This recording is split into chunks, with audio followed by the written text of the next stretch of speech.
when you are going fast in auditions, you don't have time to look at and say, how do I feel about this?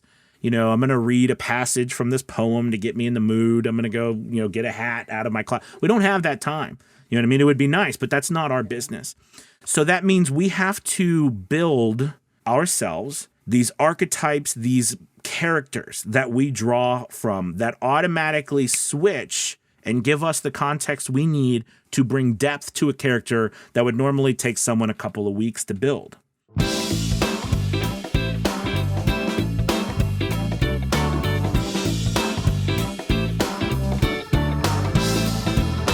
Welcome, everyone, to today's episode of Mission Audition. Thank you so much for joining us. Mission Audition is the voiceover podcast where we listen to real auditions from Voices members and we get to hear feedback from world-class voiceover coaches. My name is Vanessa, community manager, and I am joined by today's co-host, Randy, content producer here at Voices. Hey, hello, everyone. Today's topic is physical voice acting, bringing your performances to life. And before we get into the auditions, let me introduce our amazing guest here, Anthony Pica. Anthony is a seasoned voiceover actor and voiceover coach with over a decade of experience in the industry. He's lent his voice to a wide range of projects, including animation, video games, commercials, audiobooks, you name it. In addition to his work as a voice actor, Anthony also coaches others looking to break into the field and improve their skills and runs a VO's Journey Elite Academy.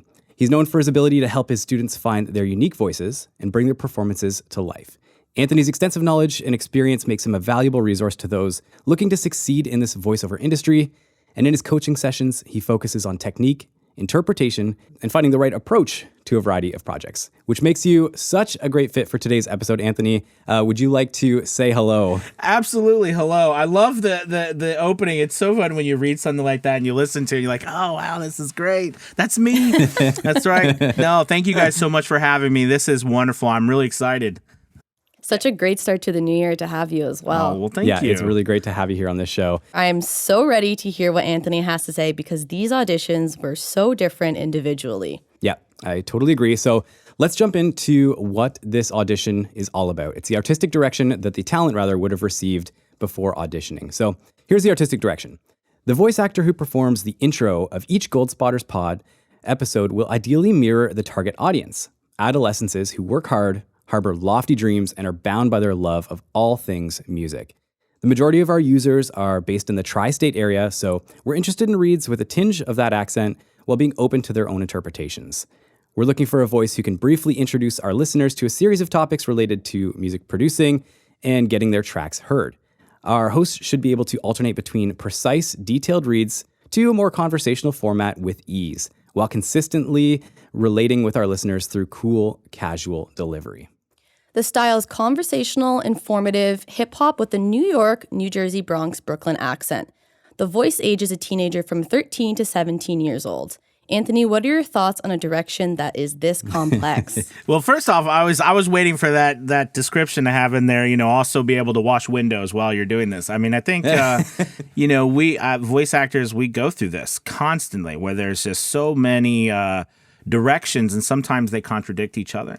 So I think, for starters, with this piece, the big part to me, actually, that is in here is on that first paragraph says, the last part of the last sentence, while being open to other interpretations. This is when you're faced with something, especially that, conversational, informative hip hop with a New York, New Jersey, Brooklyn accent. The voice age is a teenager around 13 to 17 years old. I mean, this is not most of us. So, when you are faced with something like this, all right, give it your shot. But listen, here's the thing when I do. When they're saying they're open interpretations, bring what you feel is uniquely you. Because right now, especially now more than ever, going into 2023 or what we're dealing with, you've got to bring what is uniquely you over, just what you think is what everyone else is doing.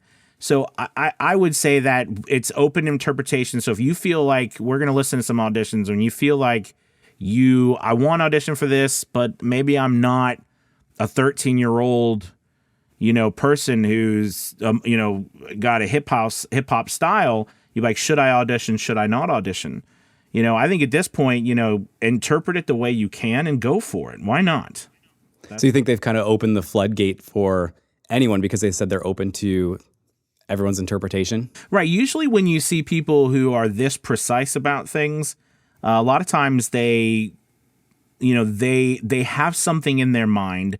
However, what they're really looking for is for you to make them believe you.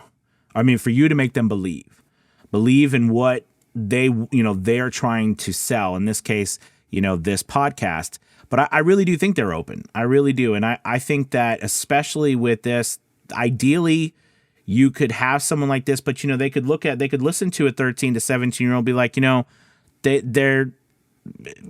not feeling the fire that they have, because I know, like my son, he's 14 years old, and a lot of what he brings, and that's another thing too, research wise, but a lot of what he would do as just being my 14-year-old son is a very it's like stand off me, it's not a very, we're really passionate about this topic. That's not what young people really are these days. A lot of them, not that they're not passionate, but you know what I mean? Right. It's more like, this is what it is, it's fine.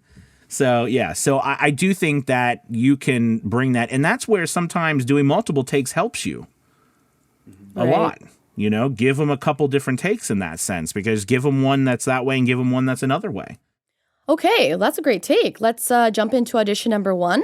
What's up, guys? Welcome back to Gold Spotters, the pod all about cutting your teeth and getting noticed in the music biz. Today, we're taking an in-depth look at crafting original cover art that captures both the vibe of your track and who you are as an artist. Plus, I'll teach you how to create a looping visual to enliven your image on streaming platforms. Wow, what a great first audition. I definitely thought that this one showcased a tinge of a New Jersey Bronx accent. Yes. The delivery felt casual to me and at ease, but what's your take, Anthony? Yeah, I really liked the effort that this person made to bring what they were asking for. And a lot of times, with all things being equal, female voices can often have a little easier way of bringing a younger sounding voice, because younger voices usually have a little bit of higher pitches in them. Right. So I thought that was a really good take. But what I really liked specifically about this one too is that it wasn't forced. I thought they did a really good job of just saying, this information without making it over the top or trying too hard, and that is also a great indication that, we could believe this person. So I thought they did very good. Yeah, absolutely. Can I ask what your take is on performing in accents that may not be your native accent? So I'm a theater person by trade. That's what I went to school for, and I got my bachelor's and master's degree in performance. And the old adage was, if you can't do an accent well, don't do it. Do it in your own voice. Just because it'll be worse if you can't. However, with what we do, okay, I think that more now than ever, the versatility that we need to display is more important. So I would say though that if you feel like, or you've gotten feedback that maybe your accent isn't up to par, I would rather you knock it out of the park without an accent than try to do an accent and it just fall flat on its face. Yeah. It can be tricky for sure. Yeah. I've heard the concern where like sometimes the client might not know if the accent is authentic, but the audience where that project is going to be displayed, maybe they're putting out a Scottish ad and they don't know that the accent the person's putting on isn't authentic until that ad lands in Scotland. People are listening to the radio thinking, what is that? Like that's an American doing a Scottish accent. Why am I listening to that? But the client might have been in LA. They don't know. They don't. Well, no, you're absolutely right. So I worked with, I work with a lot of, I have mentor students, work with a lot of students, and one of them, she's from a place in the UK where, it's outside of London, but her accent, it's really unique because it's, especially there's just, and forgive me because I don't know exactly all the names of the styles, accents there. But it's not necessarily a royal accent, and she calls it more of like a London accent. But it's very unique because how she speaks, it would be very odd if it was put in another spot where it was supposed to sound like she came from a different area. And it's the same thing with here, like you said, even and especially in our country. My goodness, I'm from Virginia, and there's places in Virginia that, I mean, just in one state where there's so many different accents. And then you add in the military. So, it could be anywhere. So, yeah, it really is important to be able to bring the right sound to where you are located. But I'm a big advocate for, I'd rather you go all in with what you're good at. Because sometimes these people, I mean, these people might be like, man, that was so good. What's fine. We don't care. Real. I mean, they said we're open for interpretations. I mean, they did put that in there on purpose. Yeah. They'll know it when they hear it, right? Exactly. Awesome. Well, these are fantastic tips. I hope our listeners at home have a pencil and paper handy because these are very valuable feedback. Let's jump into our second audition here. What's up, guys? Welcome back to Gold Spotters, the pod all about cutting your teeth and getting noticed in the music biz. Today, we're taking an in-depth look at crafting original cover art that captures both the vibe of your track and who you are as an artist. Plus, I'll teach you how to create a looping visual to enliven your image on streaming platforms. What's up, guys? Welcome back to Gold Spotters, the pod all about cutting your teeth and getting noticed in the music biz. Today, we're taking an in-depth look at creating original cover art that captures both the vibe of your track and who you are as an artist. Plus, I'll teach you how to create a looping visual to enliven your image on streaming platforms. Well, I like that he's playing with inflection a lot, and it strikes me as sort of a nod to like the radio broadcaster sound, but I feel like he does it with that conversational approach, which is a cool balance. I would say the audio engineer in me wants to hear him get a smidge closer to his microphone. I was feeling like I was hearing a bit of reflections in his audio. I think snugging up on that mic a little bit would address those concerns. Anthony, what are your thoughts on this one? Yeah, I mean, I definitely mirror what you said about the audio. I really like this audition too, specifically because this was, I think, just from a standpoint of male and age-wise, that this particular audition probably matched, if we had a match, closest to what they were looking for. I would, and it's funny because who knows, that's the wonderful thing I love about voiceover too, is that you don't know what the person is on the other side and who they are and everything, which is part of what I love about what we do. But the sound of this person's voice did match a lot more to the age. Now, specifically with the accent, of course, they went a different direction with the accent, right? They just kept their own accent. So again, this was, for me, again, closer to the age.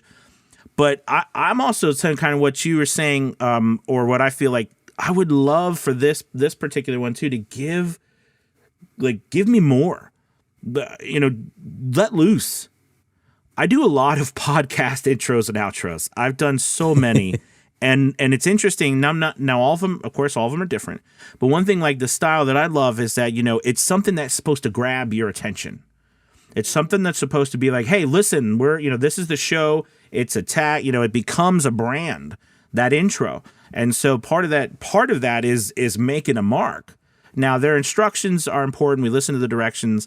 But, I would love because I think this particular person has the right voice style for this, at least a younger sounding age. But definitely even feel free to go all in even more. Like give me a little bit more excitement in it. And I think you'll find that you'll have more fun. And that's another little tip too. I always said this, when you're having fun, you can hear it. Yeah. I'm not saying this person wasn't having fun. I'm just saying, when you're having fun, when you like what you put out, other people will too.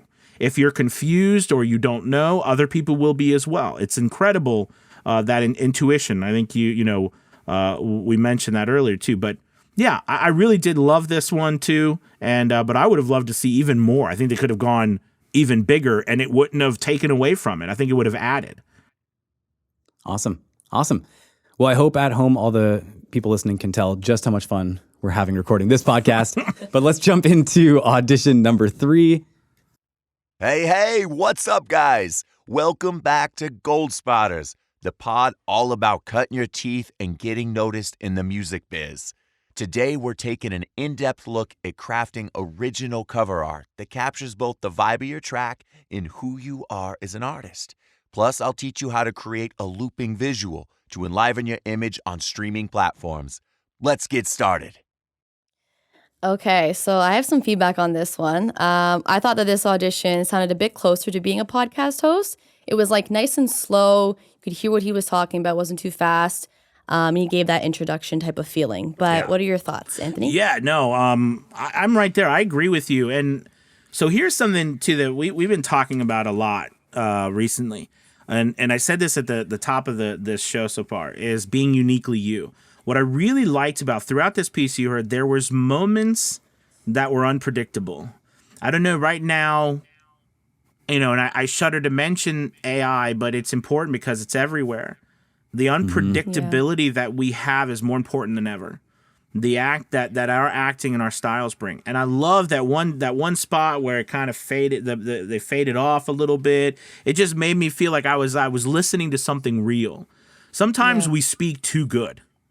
I know that sounds silly, but sometimes we're too darn good when we speak. It's like no one speaks like that, So it bringing some of that raw, some of that intuitive style that just comes out of you while you're going. Don't fight it. Everybody listening, don't fight your intuition. Don't fight what you feel like you should do there. Go with it. Go for it. That's what makes it really fun and interesting and different. And I really like that about this particular one. The whole piece it felt like you said, it felt more like an intro, like I could listen to it, and it gave me kind of like, hey, this is the piece. It just made me want to start I was talking sitting there like with him, That's right. It just made me want to do it. That's it. So yeah, I like this one. I like this one. Now, I think they could have even, I'm going to say probably for all of these, I think they could have even done more, like ran with that and given a little bit even more, just a little bit. But I love the overall feel of this one. So yeah, nicely done. I feel like that's the authenticity part of things that good voice actors, that's what really separates them. That's it's so easy to cling on to someone when they're being authentic and it doesn't sound like they're reading a script. And even if they are, it's clearly a script. It's a long, intro. But when you feel like, oh man, I'm with him, I'm right there. We're hanging out. He's my buddy. No, absolutely. And it's something funny. So when I was first starting out, and I used to, I was doing so many auditions, and I think we probably all get to, when we're first starting, we're afraid. We're afraid that, and it's so funny because we're by ourselves. Sometimes people, we don't even necessarily get listened to, but one person will listen to us. And, but we're scared. We're scared we're going to break something almost if we do something like outside the box, and I think I got to a point where I was doing so many auditions where I was kind of like, and this is crazy, I'm not telling anybody to do this, but at a point where I was like, I would do an audition, I was like, is anyone listening to this audition on the other end? Because you do feel like sometimes, who am I, am I doing something that people are actually going to even hear? But if so, what impact is it making? And who am I really performing for? And that really got me to realizing too later on that take the chances, go for it. That really, we had Pat Fraley come do a webinar for us recently, and the big thing that he talked about, his whole career revolved around, was doing the opposite of what everyone else did. And it feels weird for us because we're like, well, all these people are getting work, so I should do what they're doing. But the reality is that if you do what they're doing, well, they're going to keep getting the work because you're doing the same thing. You've got to step out on your own. And that's one thing I love about voiceover is you can do it with no one around. You don't have to worry about people staring at you while you're running around your booth, acting crazy, throwing your hands up in the air. This whole series, or what we're doing, is about the physicality of voice acting. That's the wonderful thing, is you don't have to worry about people staring at you, but you can bring that excitement. Yeah. So anyways, that was a long, just spout off about it, but go for it. Have fun with it. Make it different and unique. Because the reality is you're going to do so many of these auditions. You're pumping them out. My goodness, you might as well have a good time while you do them. Yeah. And I think that's kind of how you just find your own flow to it as well, and kind of just have your own, almost identity and not almost be like a replica of other people because you're just trying to copy, right? No, you're absolutely right. And understanding that you are not going to be right for everybody. And that is not an indication that you are bad at what you do either. So many times we think, Say it louder for the people in the back. Yeah. you are not, all right, going to get every single job. It is just not it's not possible. I always say, I always used to tell my actors, auditioning too, and I still do, if I was auditioning, I would never get hired to be like a 6'4" basketball player. I'm 5'8". I do not look like a basketball player. I would never be hired. That doesn't mean I'm not a good actor. That just means I don't fit the role. All right. And what we do as performers, there are roles, and that doesn't mean you don't try. But the reality is that that's why it's so important for you to stay who you are, go all in, and you do enough of these that you will get to those people who are looking for you. But there'll be a lot of people who will enjoy your stuff, but they're not looking for you. But it's not an indictment on your performance ability. That's why we always give the feedback, don't spend an hour on an audition. You could be spending an hour polishing the perfect audition that's going to the wrong client for the wrong job. You need to do enough auditions to get to the right people. Absolutely. Right on. Okay, awesome insight there, Anthony. I think that feedback would be actually really valuable to beginners, but even advanced voice actors and especially those listening. Let's move on to audition number 4. What's up, guys? Welcome back to Gold Spotters, the pod all about cutting your teeth and getting noticed in the music biz. Today, we're taking an in-depth look at crafting original cover art that captures both the vibe of your track and who you are as an artist. Plus, I'll teach you how to create a looping visual to enliven your image on streaming platforms. All right. I love this guy's voice. I want him to narrate my entire life. Anthony, what are your thoughts? I was thinking the same thing. I was like, yeah, I really do. I really do like this as well. So, we just finished talking so much about being unique and sticking to, your particular style. It's so evident when we hear a voice actor have a style. And, this person definitely has a great style. Now, whether they have that accent normally or not, I don't know, but they did it so well that I felt like it was a style very well in their lane. This is a hard piece because the directions are asking for a young sounding person, right? So, but at the same time, what I love about this is they said they're open to interpretations. So this is, I think, a perfect, because this particular audition filled to me, it filled all of the criteria except the 13 to 17-year-old one. But again, I mean, you got to go for it, because I think they could just as well go with this one as with a younger sounding one, because to me this one also just almost like the last one, but this one, the voice style, the richness of the voice, it was just fun. It was just great to listen to, so yeah, so I loved it. I do think though it does make an effort. So something about, and this is about for everybody, just because you don't have necessarily a young sounding voice doesn't mean that there aren't characteristics of that younger sounding voices or younger people follow, right? So, for example, for some reason, we as older people, we tend to start to draw out our words longer. They and maybe because we feel they have more meanings, or we, especially as voice actors, like I said, we're saying before, that we speak very well. All our words are just said perfectly. But as we are younger, that's less of a care. Okay? But there's a bridge there to be made between how do I care less about necessarily the words I'm saying, but still make them clear so that people can understand them. It's practice. It's doing this over, trying different things, being willing to play and screw up. That was just a long thing to say that I really enjoyed this, but I would have loved to hear them also try to do it again, where it was even a little bit, because the words, it felt like, man, this is just like, I'd be, walk this way. I'd be like, okay. I mean, a guy has really great voice, but I'd love to see him also play around with being a little bit younger sounding when it came to the elongating of the words.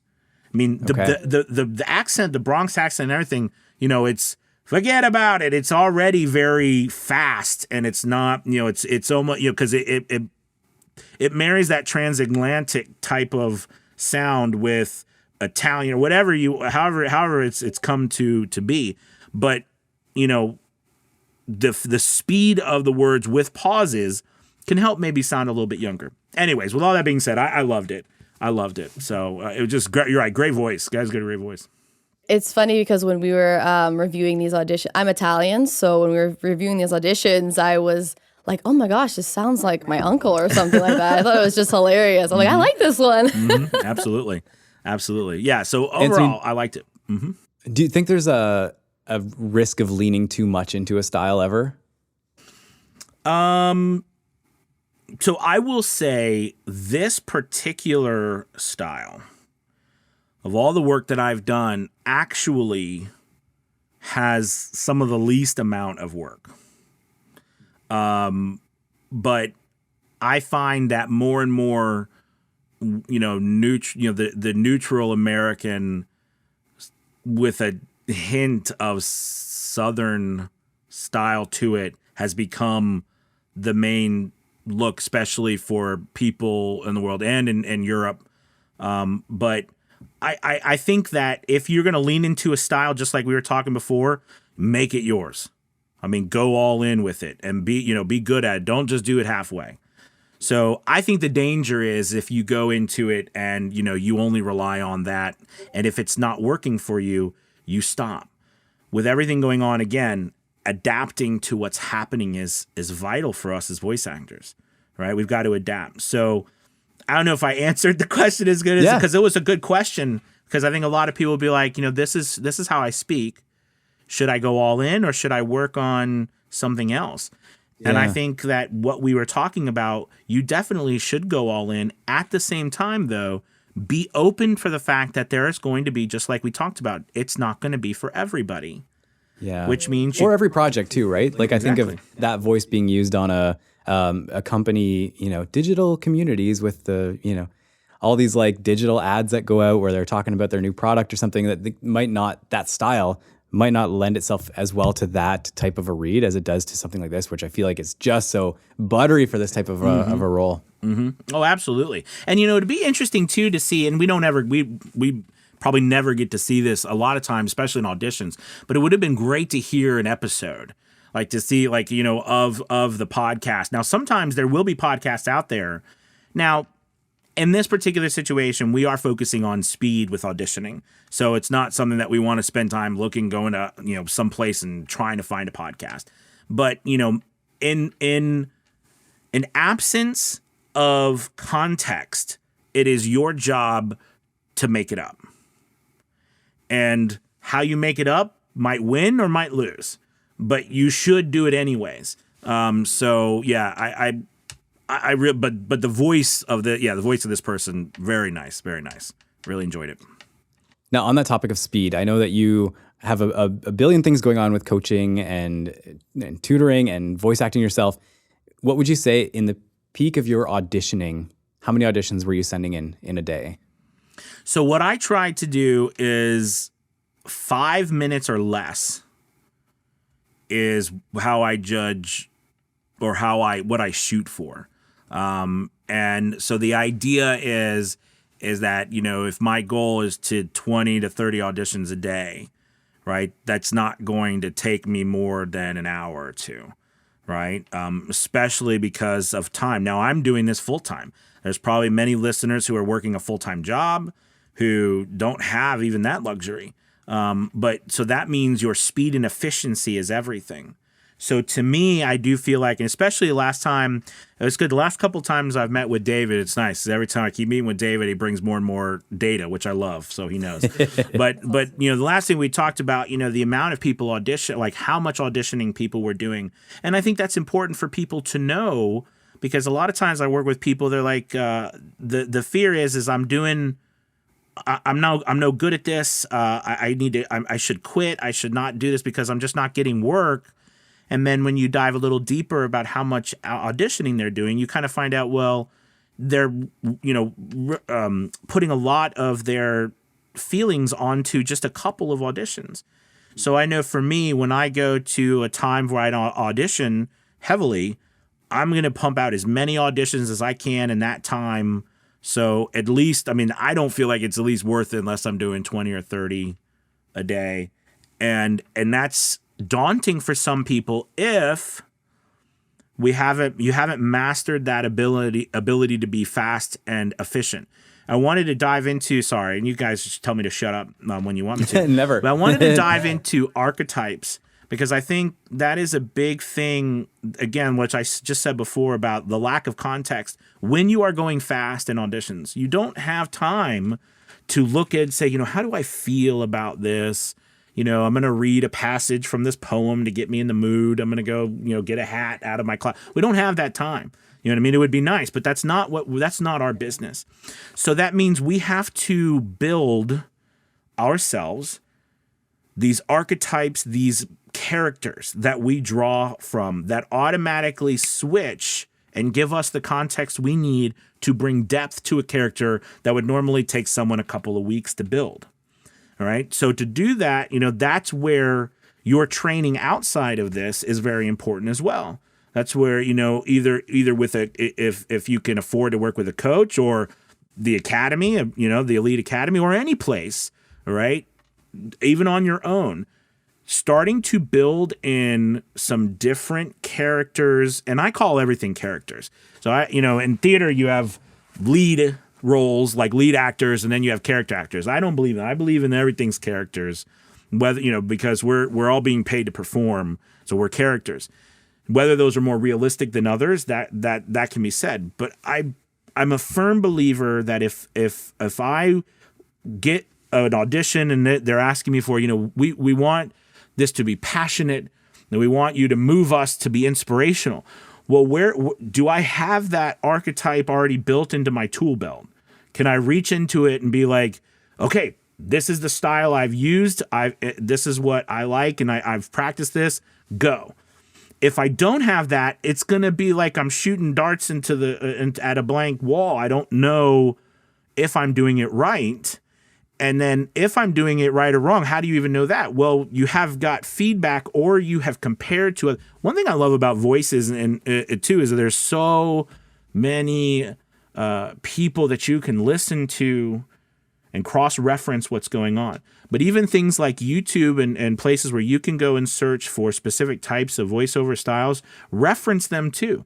I have references where I'm like, okay, I know this style. I've got a reference style. And I go to and I'll be like, okay, well, I want to be, this wisdom, men my age, it's ideal that we have this grovelly wisdom sounding like we've been through, the woodcutter and, it's just important to sound that way, and, and for some reason we're like, we believe them now. I want to go buy, a Dodge Ram. So I think that's, where do you get that style? Because we don't normally talk, at least most of us don't. Some people do, and that's good for them. But you have references. That means you go and you imitate. Acting is imitation. We're imitating emotion. We're imitating real life. So the better imitator. Now, I didn't say impersonator. Impersonation is a part of what we do too, but I'm talking about imitating cadence, feelings, emotions, delivery styles, not voice, not sounds of voices, but the feeling that a way of saying something. I call it the Disney effect too. So you say, every Disney story, right? Once upon a time in a faraway world lived a princess. Well, that cadence, that pitch variation, and that change, you can add that to all sorts of storytelling, like beginnings of telling a story, and we're like, oh, this is a story. Mm-hmm. Because we're familiar with the sound, the speed, the pitch variation, the changes.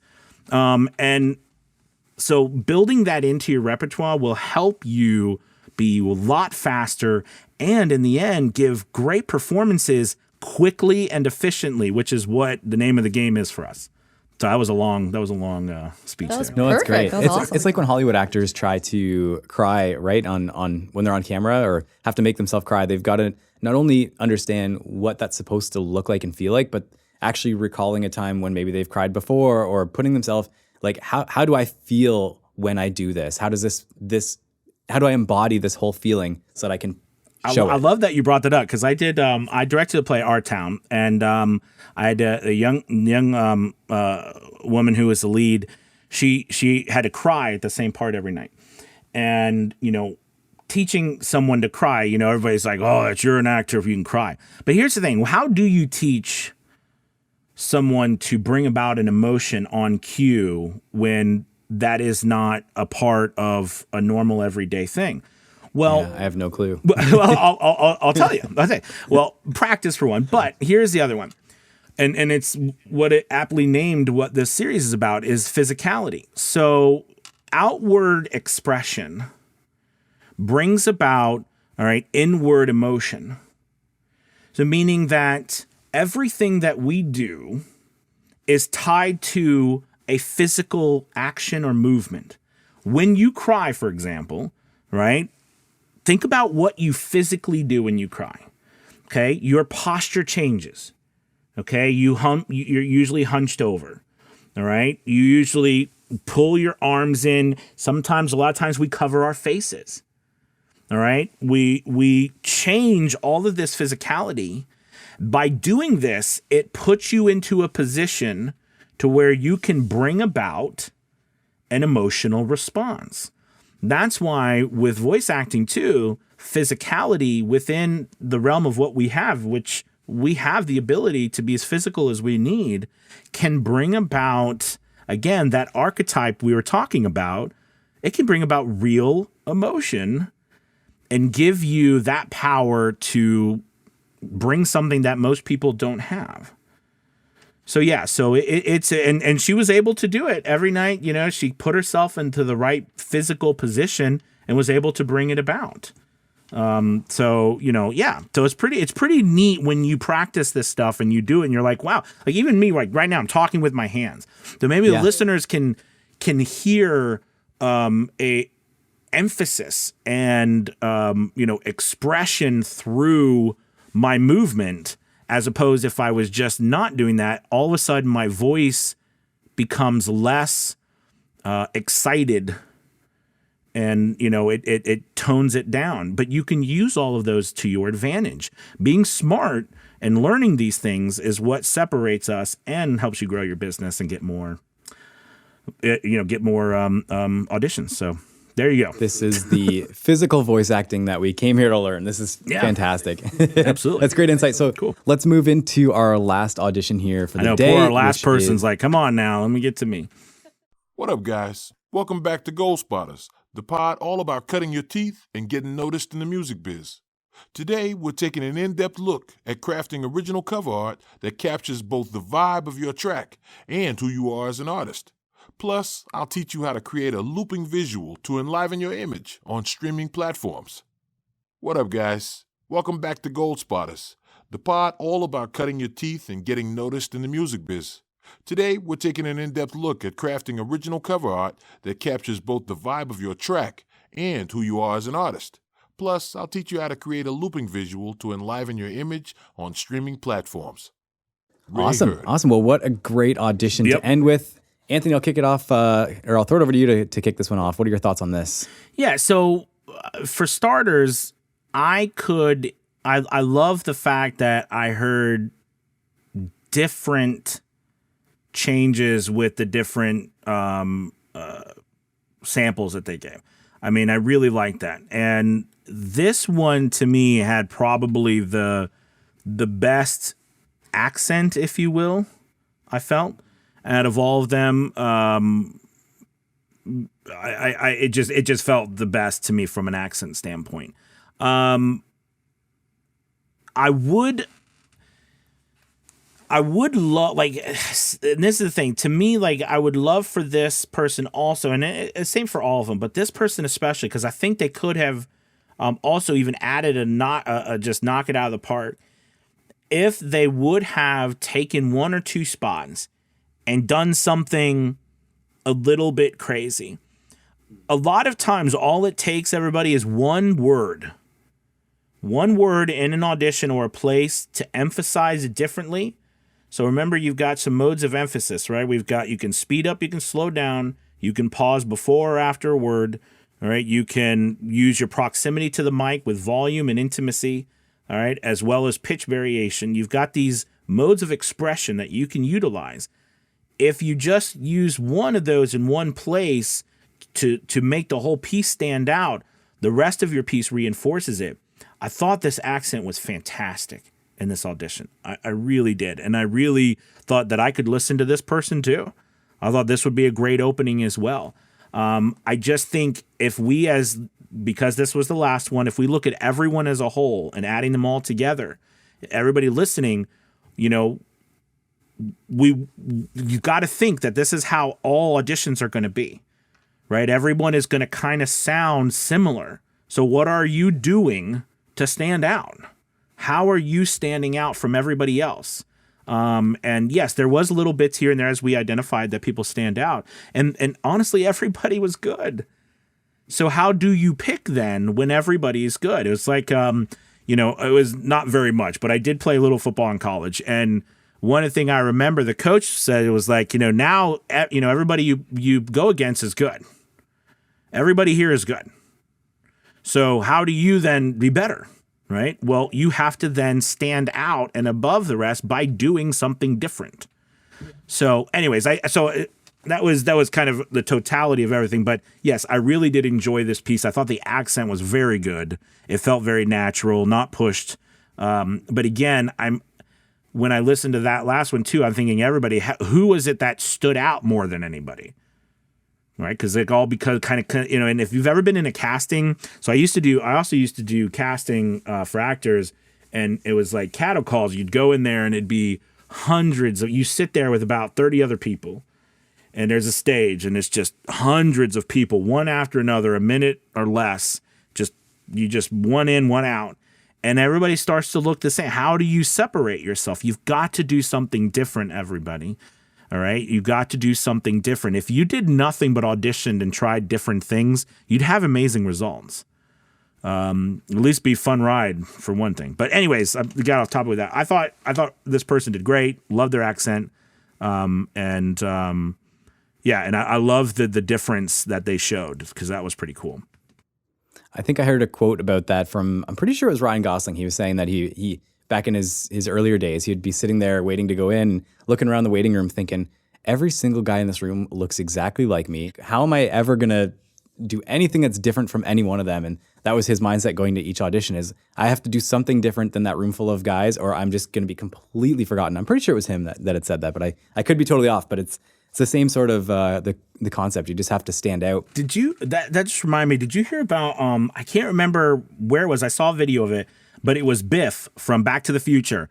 And did you ever hear him talk about his audition for Biff? Basically, so he went into the audition, you know, he was a young guy, and he got called, and you know, he had seen all these really famous people auditioning, and he thought there was no way in the world that he would win the audition. So, you know, he went in there, and he's like, what did he do? Could I do differently? So he said something about, like, he asked him, could I get on the table?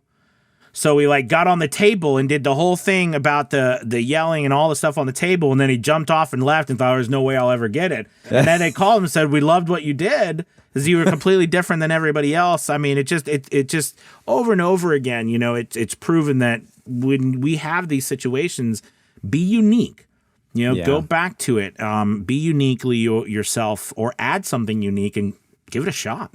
So I love what it's littered with those stories, right? Life is littered with those stories. The casting directors were probably bored to tears, sitting there eating their lunch. Like, come on, give me something. Exactly, because you know, and again, all five of these were wonderful. I mean, I thought all of them did a great job. But you have to pick one, and then you want to pick, and then you think, well, which one is going to? And don't forget this, everybody. People are saying which one is going to help me. Right. Which one is going to help me and what I'm trying to do the most? Okay, so that's where you have to think, you know, how you know, if I was going to do this, what would I want to for them, you know, and yes, you have to process all this in 5 minutes or less.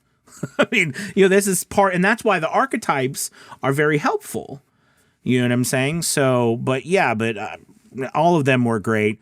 But I don't know if you know, there was, I would have loved one person to just be totally out there, but that's okay. I thought they all did really good. So hopefully that helps though, because this is all about learning. Sorry, this is all about growing and learning, right? Yeah, I mean, for that's what this sure. is. It can also be difficult, but also probably very intimidating, especially like you're saying, like there's just 100 people lined up. They're all saying the same lines. Like, how do you be you? Because you know who you are, but you have to show it in a different way. And it's like, it can be intimidating, but you just have to go through it. Like at least you tried at the end of the day. But, like even for you, for example, like you started somewhere, like everyone starts at a certain point and You laugh. Well, I think anyone who starts somewhere, we all laugh about when we start, like, oh my goodness, Yeah. we did start somewhere and it was not pretty. But, you did start and you learn along the way and Yeah. you don't give up. But I think there does come a point in all of our careers, especially I think in voice acting, where at least it did for me, where I mentioned earlier where I literally said, is anybody listening? I wasn't lying. I actually did that. Then you get to you'll there's a point where you have to get to the point where I don't want to use the word where you feel like I don't care anymore, but you have to get to that point where who am I? I don't care that I'm going to go outside the box and do something different, and they may not like it, right? They may not want what I'm doing. Be okay with that. Because the likelihood is they've heard this, just what you guys said, they heard the same thing over and over and over again. We had this one dude, I'm not kidding. We watched hundreds of auditions. He came in, he came in, stood in front of all of us and pulled his pants down. And now he had clothes on. Really? oh wow. Now, I don't remember anything else about that, but that one, and this was like 30 years ago, that one act that guy did, and that was his way of underneath it. But Yeah. the fact that he did that, Yeah. I mean, it's just like, it's probably in his mind, how am I going to stand out? I was going to Yeah. do my whole audition Seriously. like that. And, it just, because everybody's kind of, what in the world? Yeah. But it caught everybody's attention after hours and hours of being there.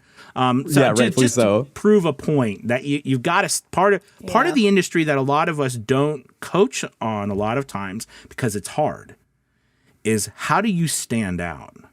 And there is a difference a lot of times between your audition and the final performance. It's not talked about very often because it often puts people on the spot. How do I stand out? What makes me different? And how do I bring that? At the same time, when it comes to do the show performance, I'm also still professional enough to be able to deliver what they're looking for, but also getting their attention. I mean, it's a lot of fun and it's a challenge, but knowing that in advance gives you the ability to push yourself to try things that you wouldn't normally think that you'd need to try, So Yeah. I think that's where full-time VO artists have a bit of an advantage over people who may be sending in 4 or 5 auditions a week, is that I feel like you would have a better ease of going into the studio and thinking of auditions as disposable and throwing them away and not caring so much to your advantage and to your ability to say, you know what, this company doesn't like, their script feels very polished and I want to make it lighter and just put like a little laugh at the beginning or something. Whereas someone who does 3 auditions a week, they might think there's no way I'm ruining this, 1 hour that I have to send in auditions. Dude, you were right on the money with that. I mean, I think you nailed it because when I first started, I worked full time during the day. I came home, I picked up the kids, and my wife got home. We made dinner, was with the kids for a couple hours, put them to bed. Then, my wife went to bed, so I started doing my voiceover work at 10 p.m. And then I would work until about 2 or 3 a.m. in the morning. And I'd get up at 6, and I did that for a couple of years because that's the only time I had to work on my business. And you are absolutely the time between when I was working then and then when I went full time, the difference is night and day. So if you're listening and that's your life right now, there is a difference. However, that doesn't mean it's not possible because a lot of us have done it. What it means though is, which I like what you said, it can feel like I only have a certain amount. But that's where you've got to, listening to this right now, you're hearing people talk about it, go for it anyways. Go for it anyways, no matter what, because, starting that, and now more than ever in branding yourself too, which is a whole nother world, right? But very good comment there. I think that's very true. I think a lot of people feel that way. Awesome. Well, thank you. Thank you. Well, the time has come. we have to pick a winner. Oh, and good unfortunately, in this podcast, there can only be one winner. So if you were the casting director here, you were picking a talent for your project, who would be taking the job? Ooh, this is rough. I really, that's hard. All of them did really well. I think if it was me, I would pick. Drum roll, please. Insert drum roll. This Jeff. suspense is killing me. You know what? It's hard for every coach. Every month that we have a coach on the show, they have a hard time choosing. I can tell you why, too, because as a coach, I could work with all 5 of these people because I thought they were amazing. And we probably, as a coach, thinking, this person, they could bring out this, and this person could bring out that. And, because we all, so maybe that could be it while, too. But, I think just... So I think I'm going to go with, honestly...